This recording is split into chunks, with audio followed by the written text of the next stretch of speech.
അവസാനം Augustine brothers ചുള്ളന്മാർ അകത്താകാനുള്ള എല്ലാ സാധ്യതയുമാണ് കാണുന്നത്. നമുക്കൊരു സമൂഹത്തിൽ വളരാം, നമുക്ക് നമ്മുടെ കച്ചവടം ചെയ്യാം. പക്ഷെ എല്ലാ കടകളെ അടച്ചു പൂട്ടിയിട്ട് നമ്മൾ കച്ചവടം ചെയ്യണമെന്ന് വിചാരിച്ചാൽ പറ്റുമോ? നമുക്ക് നമ്മുടെ മെരിറ്റ് പറഞ്ഞ് കച്ചവടം ചെയ്തുകൊണ്ട് പോവുക. ഇത് ചാനൽ ഇങ്ങോട്ട് വന്നു, ചാനൽ 4 ദിവസം കൊണ്ട് ഹൈപ്പ് ഉണ്ടാക്കണം, അവരുടെ ഐറ്റം. അതിനുവേണ്ടി എല്ലാ ചാനലുകളെയും കൊല്ലാൻ തീരുമാനിച്ചു. ഇവിടെ ആദ്യമുണ്ടായ സ്വകാര്യ ചാനൽ ഏഷ്യാനെറ്റാണ്.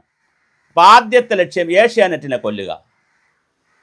പിന്നെ ഉണ്ടായ മനോരമ, മാതൃഭൂമി, ഇങ്ങനെ പലതിനെയും കൊല്ലുക. തൊട്ടടുത്ത് നിൽക്കുന്ന 24-നെ കൊല്ലുക. അപ്പോൾ 24-ൽ തന്നെ ഒരുത്തനെ കൊണ്ടുവന്നു, ഒരാളിനെ കൊണ്ടുവന്നു. 24-ൽ കീ മാനായിട്ട് നിന്ന ഒരാളെ 24-ൽ നിന്ന് കൊണ്ടുവന്നു.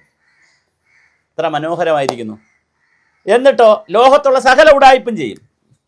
മരം മുറിക്കും, മുട്ടിൽ മരം മുറി. നല്ല രസകരമായ ഗുസ്തിയാണ് നടത്തിയത്. എന്ത് സംഭവിച്ചു കേരളത്തിൽ? റവന്യൂ വകുപ്പിൻ്റെ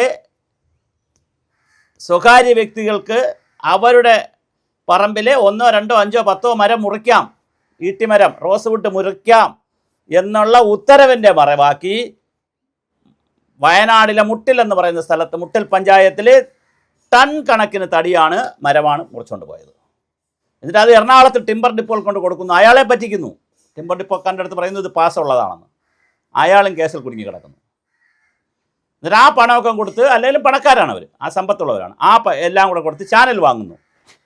50 കോടി രൂപയാണ് ചാനൽ വിറ്റപ്പോൾ വിറ്റ ആളിന് ലാഭം കിട്ടിയെന്നാണ് പറയുന്നത്. 50 കോടി രൂപ, അത്ര വലിയ തുകയ്ക്കാണ് കൊടുത്തത്, വാങ്ങിയത്.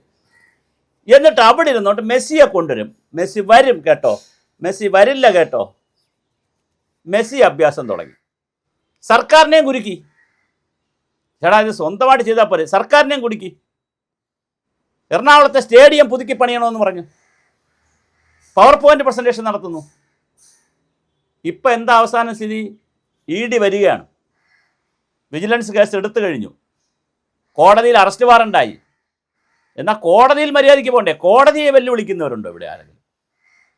നമ്മളൊക്കെ പോലീസ് സ്റ്റേഷനെ പോലും വെല്ലുവിളിക്കാത്തവരാണ്. കാരണം പോലീസ് ഒരു കേസെടുത്താൽ അതിൽ നിന്ന് നിയമപരമായി ഇറങ്ങി വരിക എന്നുള്ളതല്ലാതെ പോലീസിനെ തെറി വിളിക്കാനും ലാൻഡ് ഓർഡർ പാലിക്കണ്ടേ? അതൊരു പൗരൻ്റെ കടമയല്ലേ? ചിലപ്പോൾ തെറ്റായിരിക്കും ചെയ്യുന്ന പോലീസ്, ആരുടെയും പ്രേരണ ഉണ്ടായിരിക്കും ചെയ്യുന്നത്. പക്ഷേ അതിനെ ക്ലിയർ ചെയ്യണം, നമ്മൾ അവിടെ നിന്ന് ക്ലിയർ ചെയ്യണം, കുരുക്കഴിക്കണം. അല്ല, കുരുക്കിൽ നിന്ന് കുരുക്കിലേക്ക് പോകരുത്. പോലീസിന് വിലയില്ല, പോലീസ് കത്ത് കൊടുത്താൽ പോവില്ല, കോടതി കത്ത് കൊടുത്താൽ പോവില്ല, കോടതിയിൽ കേസ് വിളിക്കുമ്പോൾ ഒന്നും വരില്ല, കോടതി അറസ്റ്റ് വാറണ്ട് പുറപ്പെടുവിച്ചു. അപ്പോൾ പോകാനറിയാം അല്ലേ? പോകേണ്ടിയിരിക്കണ്ടേ? അപ്പോഴും മസിൽ പവർ കാണിക്കണ്ടേ? എന്താണ് കേരള സമൂഹത്തിൽ കാണിക്കുന്നത്? ഒരു ന്യൂജൻ്റെ കാലത്തിൽ, ഒരു ഇസഡ്ജനിൻ്റെ കാലത്തിൽ എന്താണ് ചെയ്യുന്നതെന്ന് ആർക്കും അറിഞ്ഞൂടാത്തൊരു കാലത്തിലേക്കാണോ നമ്മൾ പോകുന്നത്? എന്ത് തോന്നിയവാസവും കാണിക്കാം, എന്തുടായ്പും ഇവിടെ കാണിക്കാം, ആരും ചോദിക്കാനുമില്ല, പറയാനുമില്ല എന്നുള്ള രീതിയിലേക്ക് പോകും. കഴിഞ്ഞ പ്രാവശ്യം പിണറായി വിജയൻ്റെയും മുഖ്യമന്ത്രിയുടെയും CPM-ൻ്റെയും ചെറിയ സപ്പോർട്ട് കിട്ടി. കാര്യം ചാനലിൽ അരുണും ടീമും ഒക്കെ കൂടി ഇടതുപക്ഷത്തിന് കുറച്ച് സപ്പോർട്ട് കൊടുത്തു. CPM തന്നെ വീണ്ടും അധികാരത്തിൽ വരുമെന്ന് 1000 വട്ടം ആണയിട്ട് പറഞ്ഞു. അതിനുള്ള എല്ലാ പണിയും അവർ ചെയ്തു. കാരണം ഈ കേസിൽ നിന്ന് ഊരുക എന്നുള്ളതും കൂടെയായിരുന്നു അവരുടെ ലക്ഷ്യം. അരുൺകുമാർ SFI-കാരനാണ്, ഇടതുപക്ഷക്കാരനാണ്. പിന്നെ കേസിൽ നിന്ന് ഊരുക എന്നൊരു പരിപാടിയും കൂടെ ഉണ്ടായിരുന്നു. എന്തായാലും വളരെ രസകരമാണ്, മനോഹരമാണ്, സുന്ദരമാണ്. ഒരു കാരണവശാലും നമുക്ക് എന്ത് ചെയ്യാൻ പറ്റത്തില്ല, ഇത് അംഗീകരിക്കാവുന്നതല്ല. ഇപ്പോൾ എന്താ സംഭവിച്ചത്? എൻഫോഴ്സ്മെൻറ്റ് ഡയറക്ടറേറ്റ് വരികയാണ്.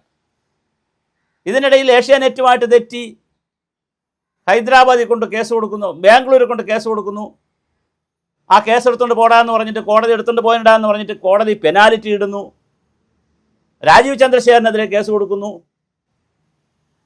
ചേട്ടാ, എല്ലാവരും ഇങ്ങനെ പിടിച്ചൊരു സമൂഹത്തിൽ നിൽക്കാം. നിങ്ങളുടെ ഒരു ചാനൽ തുടങ്ങി, നിങ്ങളെ വഴിക്ക് പോകണം. അതിൻ്റെ ഇടയിൽ മെസ്സിയെ കൊണ്ടുവരാൻ നോക്കുന്നു, ക്രിക്കറ്റിൽ പിടിക്കുന്നു, ഫുട്ബോളിൽ പിടിക്കുന്നു, അബ്ദുറഹ്മാൻ മന്ത്രിയെ കുഴയ്ക്കുന്നു, അതിൻ്റെ ഇടയ്ക്ക് മെയിൽ അയക്കുന്നു. എന്തൊക്കെയാണ് ഇവിടെ നടത്തുന്നത്? ഇങ്ങനെ തിംതരികിടതവും കാണിച്ചും ഉടായ്പ കാണിച്ചും ഒരുപാട് കാലം ആർക്കും ഇവിടെ നിൽക്കാൻ പറ്റിയിട്ടില്ല. അത് പിടിക്കും, പ്രകൃതി വളരെ കൃത്യമായിട്ട് പിടിക്കും എന്നുള്ളതാണ് പ്രകൃതിയുടെ നിയമം. അതുകൊണ്ട് തന്നെ ഇവിടെ പിടിക്കപ്പെട്ടിരിക്കുകയാണ്. ഇനി നിങ്ങൾക്ക് ED നിങ്ങളെ പിറകിലുണ്ട്, വിജിലൻസ് പിറകിലുണ്ട്. ഇനി ആരൊക്കെയാണ്? ഇതിനിടയിലാണ് ആഭ്യന്തര മന്ത്രാലയത്തിൽ നിന്ന് നിങ്ങളെ സെക്യൂരിറ്റി ക്ലിയറൻസ് പോയത് ചാനലിൻ്റെ. ആ വിഷയവും കിടക്കുകയാണ് നിങ്ങൾക്ക്. എന്തിനാണ് ഇങ്ങനെയൊക്കെ ചെയ്യുന്നത്? നമുക്ക് പണക്കാരാവാം, പ്രശസ്തി കിട്ടാം, പദവി കിട്ടാം, പക്ഷെ അതിനൊരു ഒരു ഒരു ലിമിറ്റഡ് പീരീഡ് ഉണ്ട്. നമ്മൾ ചായ ഇടുമ്പോൾ തേയിലയും പഞ്ചസാരയും പാലും വെള്ളവും ഒക്കെ ഒഴിച്ച് വയ്ക്കും. പക്ഷെ അത് ചൂടാവാനൊരു സമയം കൊടുക്കണം നമ്മൾ, അല്ലെങ്കിൽ ചൂട് തെറ്റിപ്പോവും. സാമ്പാർ വെച്ചാലും അങ്ങനെ തന്നെ ഒരു സമയം കൊടുക്കണം. നിങ്ങൾ സമയവും കൊടുക്കാതെ സാഹചര്യവും കൊടുക്കാതെ നിങ്ങൾ അഴിഞ്ഞാടി. ഇപ്പോൾ എന്താ സംഭവിക്കുക? കേസിന് പുറത്ത് കേസ്, ED, വിജിലൻസ്, കേരള സർക്കാരിൻ്റെ കേസ്, കേന്ദ്ര സർക്കാരിൻ്റെ കേസ്, ആഭ്യന്തര മന്ത്രാലയത്തിൻ്റെ കേസ്, ചാനലിൻ്റെ കേസ് എല്ലാം കൂടെ ഊരി വരുന്നു എന്ന് മാത്രമല്ല, നിങ്ങളെ രക്ഷിക്കാൻ കേന്ദ്രത്തിലോ കേരളത്തിലോ ഒരു ഗവൺമെൻറ്റും ഇല്ല എന്നുള്ളത് കൂടി ആയപ്പോൾ കൂനിന്മേൽ കുരുപോലെ നിങ്ങളുടെ പണി, 8ൻ്റെ പണി ഇങ്ങനെ വന്നുകൊണ്ടിരിക്കുന്നു. ഇനി നിങ്ങൾക്ക് പണം കൊണ്ട് ഇതിനെ മറയ്ക്കാൻ പറ്റുമോ എന്നുള്ളത് കാലം തെളിയിക്കേണ്ടതാണ്. അധികാരം കൊണ്ട് എന്തായാലും നിങ്ങൾക്കിത് പറ്റത്തില്ല. പക്ഷെ പണം കൊണ്ട് പറ്റുമോ ഇല്ല എന്നുള്ളത് കാലം തെളിയിക്കും. അത് കാലം തെളിയിക്കട്ടെ.